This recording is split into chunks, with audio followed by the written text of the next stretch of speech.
My camera's just acting weird, and I know you guys can barely hear me, so I gotta yell. But man, I cleaned up my room yesterday. You guys just have no idea how bad this room was, and I gave it a really good cleaning, man. The floors, all those cards down there, I took them out and wiped them up. So I'm really proud of my room right now because it's clean again. It's clean again. All right. Now there's room at my desk. And oh yeah, and check it out. I picked up these two sorting boxes. They're called sorting boxes. So basically, I got all my cards that were on my table and on my shelves, and I put them in here. So both of these are the same thing. They're called sorting boxes. Thought they're pretty cool. So I bought two of those. They were $6 each. All right, man. So I actually got like a story with each of these dealers when I went to go buy these. All right. So the guy I bought these cards from right here, right before the pandemic, if you go to the video, right, like when the pandemic started, and they closed down my LCS, my card show that I always go to. That guy that dealer just bought a collection for $20,000. All right, and he said he spent his mortgage money and his savings, and he bought that collection for 20,000. Right. So I bought a bunch of badass cards. Let me pull a couple out real quick. So like just real quick, I bought a couple of like Zions and a few John Morants, like this patch right here. I just went and I bought a bunch of John Morants, a bunch of Zions, football cards, baseball cards, all for $100, man. You know, and on the promise that I was gonna go back on my next check and go buy some more, right? So I even remember telling a couple of the guys on one of my group chats. I told them, yeah, this guy just bought $20,000 and this and that worth of cards, and then like COVID hit and everything shut down, and everybody's saying, oh, he's screwed. And that's what I was thinking too. I was like, oh, now he's not gonna be able to sell his cards. Well, I talked to him yesterday. I bought these cards from him yesterday. All right.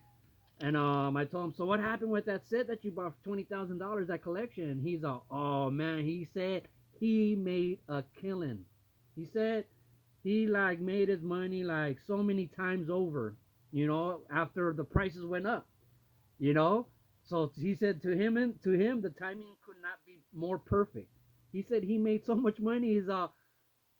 That he already had a good deal to begin with those $20,000. He said that set the collection had to be worth like closer to 100,000 and 20,000, but the guy just wanted to sell it as fast as he could, you know. So he bought the whole thing, and I mean, just the box alone that he had there at the show was easily had like the $20,000 worth of product in there. He had Joe Montana one of ones, like just all kinds of sick autos, man. I mean, it was a sick ass collection, and he said he sold it all, and for like, 5 times the amount he paid for. So I'm really glad that worked out for him. And then I bought these from some lady Marion. No. And you know what? That lady Marion, she's like a third party grader for PSA, and she was trying to recruit me, and she asked me if I wanted to work for PSA California. I don't know why she said it, but that's how she said it. She said, do you want to work for PSA California? She said, I'll train you, and then you got to take a test, where they give you a bunch of cards to grade, and you got to come within you know, you have they grade you basically, and you have to come within a certain threshold. And I was like, are you serious? And she was telling me about it. She's like, yeah, like she was trying to recruit me hard because she works for PSA, so she was telling me to go work for them, you know. uh but anyways, I got these cards for $20 from that guy. I thought that was a pretty good deal, especially with just this one. uh and then these ones I also got for $20, and this is a big old stack. These are from the dollar box, you know. Uh, but yeah, she was trying to recruit me to go work for PSA. Love these essential credential ones, and I was like, I'm not really sure. I'm not into grading, but I don't know. I wonder how, if you could work your own hours or how that works. If I could do it part time, that'd be pretty cool. This Ozzie Smith, dude, I still have my original Ozzie Smith that I had when I was a kid, and it is beat crap. So glad I picked up a good one for $1. Wow, that's just amazing. All these, picked up this Mickey Mantle, this Jeter, and then This one she had for 10. Because she says it has a small crease somewhere. I don't even see it. But still got all these cards for 10. So she hooks me up. So that's it. You know, she hooks me up. So there you go. Those are my pickups. I spent $100 yesterday. I went with $100. Picked these up for 20. Pick this stack up for 20. And then my Mickey Mantle, this was $60. All right, so there was my $100. But then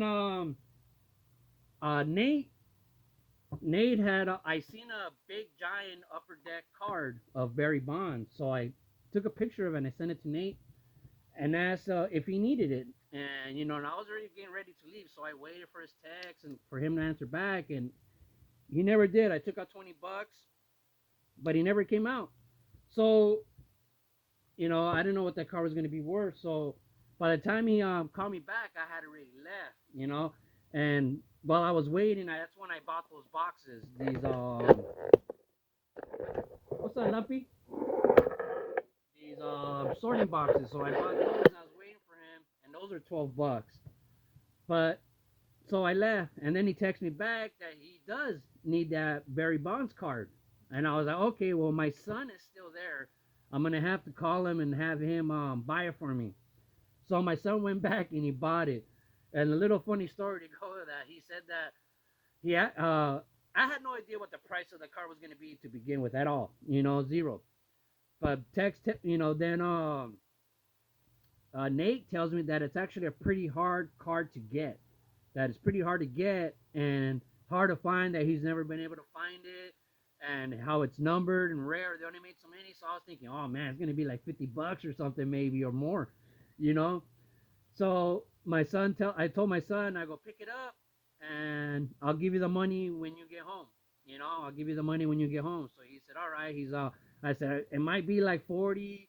I said, I don't know, $100. I told him I have no idea how much it's gonna be. The guy said they're pretty hard to find. So he goes and he gets it, and when he comes home with the card, he's like, here. I go, how much was it? It was only $5. I said, oh man, really? Oh man, I thought it was gonna be a lot more. I go, the case alone that it's in is more than $5. But he said, yeah. So when I picked it up and I asked the guy how much is it, the guy told him $5. And then my son was kind of confused looking at it, wondering if he had the right card. So he looked on his phone to look at the picture. And while he was doing that the guy said, hey, $5. And then my son looked like, hey, I speak English. I'm not confused. I'm just wondering something. I don't know. Thought that was pretty funny. But anyways, those are my pickup, guys. Love the hobby. Keep collecting baseball cards forever, S.A. And go Dodgers. Look at my work IDs from the last couple years. I look exactly the same, eh? Except for that one. Looks like I'm a creeper. Beep, beep, beeping Tom. And check out some old pictures for like my first or second year at Dodger Stadium, when we used to have a deer back there. Hello, friends. LSP. LSP. Hey, what's going on over here? What's up, Stone Cold Steve Austin? Hey, what kind of party is this? Please, wash your hands. Come on, Clayton. We're counting on you. If you don't win, we're going to shoot you in the dick. This is how I sit and grab my bat. This is how I sit and grab my bat.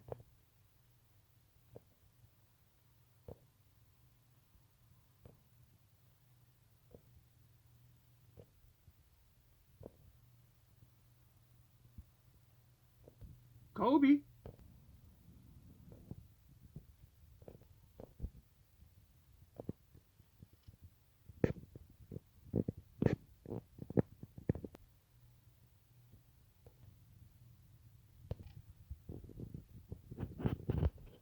You want me to cut off your Dragon Balls, S.A.?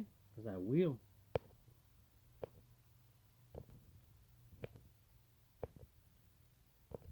I finally fixed my ceiling fan. I got a new one. But man, it comes close to my cards up there.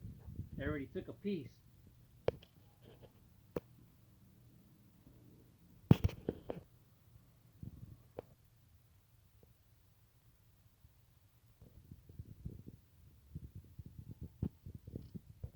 Love the hobby, people.